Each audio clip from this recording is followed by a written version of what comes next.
عايزين صوص شوكولاتة نحطه على كيكة، ممكن نعمل بيه تورتة. بصراحة لا غنى عنه في البيت، بس سعره بره بقى غالي جدا.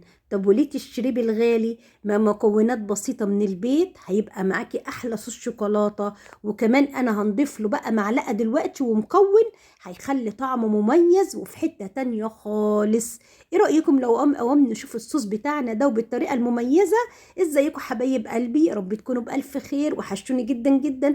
ويلا قوم نشوف الطريقة ويلا بينا.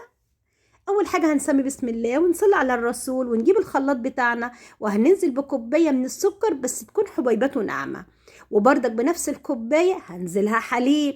يبقى أنا نزلت كوباية سكر وكوباية حليب. وهننزل بأربع معالق كبار من معلقة الأكل. دي كاكاو خام. ده كاكاو خام من غير سكر، بس يفضل تجيبي نوعية نظيفة عشان ده كله هيفرق في طعم الصوص الشوكولاتة بتاعك. وكمان انا بحب انزل بمعلقه صغيره من النسكافيه بطعم البندق. لو مش عايزه تحطيها ما تحطهاش. المعلقه بقى السحريه اللي هتخلي الشوكولاته بتاعتنا طعمها مميز. انا بجيب مقدار حته شوكولاته كده خام وابشرها، واحط معلقه حليب واحده مش اكتر من معلقه، واسيحها في قلب الفرن بتاعي. ما بتاخدش بتاع دقيقتين تلاتة، ولو في الميكروويف هتاخد معاكي دقيقه. وتسيحيهم وتنزلي بيهم بمعلقتين، دول مقدار معلقتين من الاكل، بس هيخلوا صوص الشوكولاتة بتاعك في طعم وحتة تانية خالص. بعد كده أنا معايا كوباية إلا معلقتين من الزيت. هبدأ أنزل بيهم في الخلاط، بس هنزل بيهم سرسوب.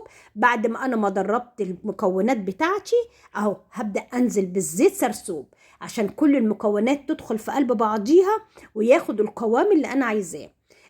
الزيت كل ما تكتري كل ما يديك القوام تقيل، كل ما تخففي كل ما يديكي القوام خفيف. فانت على حسب ما انت عايزه التقيل يبقى تحطي كوبايه زيت، عايزاه يعني معقول كده يبقى تقللي المعلقتين، لان كمان لما بتحطيه في التلاجة لسه هيتقل تاني عن كده.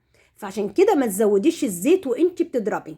وبصي بقى بسم الله ما شاء الله، في دقيقة بقى معاكي احلى صوص شوكولاتة وبمكونات بسيطة جدا في البيت. شايفين القوام، شايفين اللمعة؟ بصراحة حاجة حلوة قوي ورخيصة جدا واقتصادية. وكمان معلقتين الشوكولاتة اللي احنا حطيناهم، مش عايزة اقول لكم بقى، هيخلي طعمه في حتة تانية بجد. يعني هيبقى صوص كده مميز. يعني تعالوا كده اما ندوق مع بعضينا الطعم، مش عايزه اقول لكم والله روعه روعه بجد. لازم تجربوه بالطريقه دي. تحطيه على كيكه، تعملي بيه تورته، ممكن تحطي معلقه على الحليب بيبقى طعمه خرافه.